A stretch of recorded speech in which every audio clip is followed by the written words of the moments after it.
Have you been following the UFC drama? The Strickland stuff?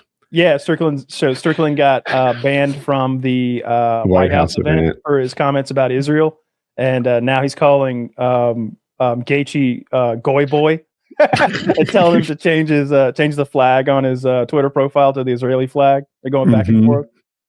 Oh, what's Gaethje saying? You know, Gaethje's not that bright, so he's just yelling sort of through Twitter as best he can. So he's not making a lot of sense. I'm American. Blah, blah, blah, blah, blah, blah, blah, blah. He's going to get starched. Now after this, now I can root for Ilya and like be happy. Ilya's going to fuck him up. I'm looking forward to it.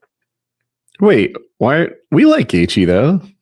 I don't agree like he's going to get much. starched, but I like the way he fights. I didn't like when Gaethje went over to that warlord's place to shoot guns with all those guys. Like he was in that group of people that went over to what's the country? It's I wish Taylor was here. It's the one that's allied with Russia. Is it Belarus? It's the one that's allied with Russia in their war against Ukraine. That he went the president's Kadyrov or something like that. Gaethje went over to Kadyrov's house with Khamzat and all those guys. Maybe Kamaru Usman too. He's like shooting machine guns and like letting that guy's teenage son beat him up and stuff. And like I don't like all that shit. Not much an American, if you ask me. I hear you. I like the way he fights though. And then Ilia Topuria is making these like crazy. Rocky. If you ever watch Rocky, it's like there's a rule: only haymakers, no jabs in this movie. We're going all haymakers, and that's how Gaethje fights. Did you see Ilia Topuria's promo? I'm excited. Okay. 1 second. When he fought Tony, the brain dead dude. Ferguson, that's what I'm going for. Also brain dead over here. His coach is like, you're hitting him too hard. Why don't you back it off 30%? You're going to kill him. You're trying to kill him. Ease off a little and make contact. Jesus. He was Tony was shaking contact. his head like an injured animal. You could hear the way the punches landed, which was new because it was during COVID and there was always a crowd cheering. But suddenly in the silence, this guy just beating this man. Heavy hands to the face. And it's a wonder Ferguson stayed on his feet like he did. But it made me a fan of Gaethje, I mean to say. Yeah. I just wish he hadn't done the other stuff. And he's just a dummy. I like somebody with a little bit of common sense, and it's a little bit funny. So I don't like him because of that. But Ilia Topuria is cutting those. I love that promo. Ilya's got this promo where he's like walking into a room and it's got photos of all the fighters he's taken out. And he's taken out all the goats, you know. And each one of them has a rose like in front of him. And there's a picture of Justin Gaethje. And he's like, Justin, this rose is for you. he's created a memorial to all these fighters he's taken out. And he's like putting one in front of Justin's photo. He's talking past the fight, which fighters never do. He's like, my main concern is to make this an entertaining fight. When I destroy him, the world will watch and they will see the new Justin. And it's like, oh my God, this is like that Key and Peele bit. That seems like bad juju. When you eat through a straw and your family sees the new Justin, you will understand. I forget who he was fighting. Anthony Rumble Johnson did that too. And he was like selling the fight to John Jones. If Rumble won, he was going to get John Jones. And John is like, you got another heavyweight in front, or a light heavyweight in front of you right now. I'd focus on that guy, not me. Which turned out to be really good advice. I think this is about as one-sided as it gets. You got an old dog who was never good at defense, and he's always been a Homer Simpson against an absolute technician. A Homer Simpson guy. he, Ilya started out with grappling. Like his thing was grappling, and he learned striking. And his striking seems to be second to none. My God, his boxing is clean and sharp, and he produces way more power than you would think from a smaller guy. Ilya's going to starch his ass. I'm looking forward to it. As long as a bug doesn't fly in his eye or something. That's how confident I was that Khamzat would beat Strickland. I'm more confident of this than I was of that, I think. Oh, we were. Yeah, for sure. Yeah, everybody was. There was almost nobody calling the fight for Strickland on that. We all knew Strickland could get back up, but like he just knew that eventually he was going to get him. That was going to be it, but he didn't. Yep. So, have Have you seen the claw? They've got it built now. The thing at the White House. I think they spent $60 million on this thing. That's what they're calling the giant. Oh, that thing like four pronged thing. Okay. They spent $60 million. They said they're going to lose $30 million on the event. The UFC will. Okay. So wait, they're going to lose $30 million on the event? Yeah. I think it's interesting when people do that. Like, sure, they'll lose $30 million on the event, but if they grow the sport, they could make $1 billion. And I imagine that's the kind of math that they're doing in their heads.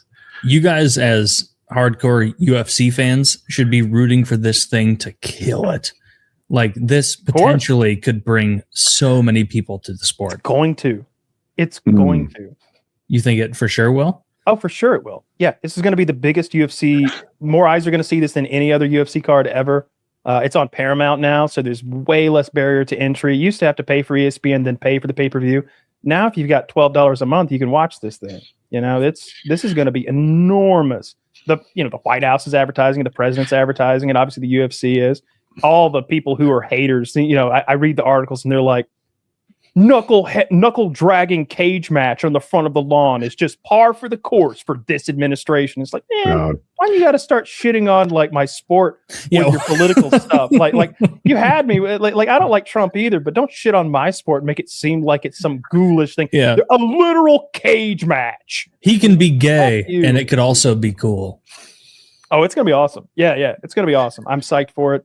I did see the concert fell through because nobody wants to perform at it. He's got like Vanilla Ice and nobody else. Who wants a concert before the UFC fight? Well, are these Trump separate events?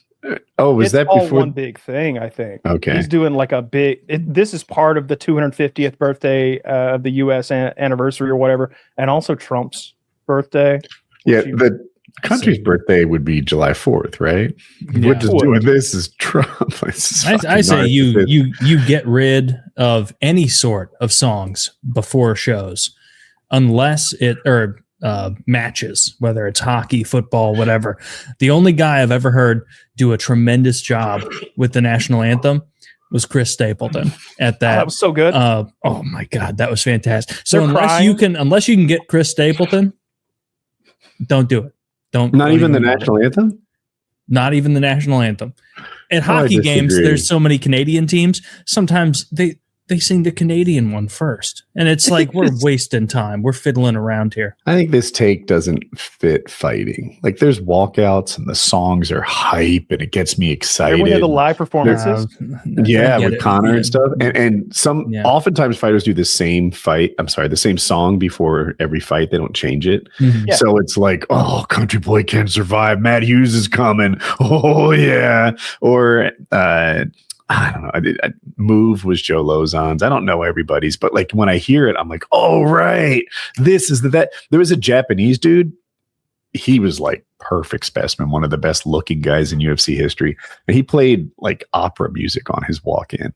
And it doesn't really like make me tingle, but it was unique to him. It didn't sound anything like anyone else's. And I'm here for the walkout songs. I like it. Can't remember fighting does lend itself to theatrics, and so I'm okay with fighting doing that. But all the other sports, when "Don't Back Down," like the Tom Petty song, hits the speakers, and Chris Weidman walks out, and he really celebrated his Americanness. So he'd bring a flag and stuff, and like I was there for it. I liked him a lot.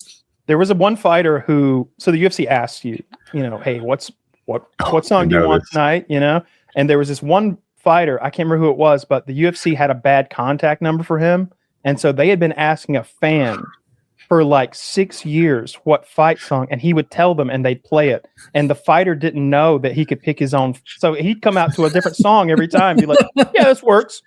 All right. Yeah, they had was, I know this story, they had the fighter's phone number, but he had gotten a new one, and some random person got his old number. So yeah, he would just tell the UFC what song to play. I am so sick of it raining men. That's awesome.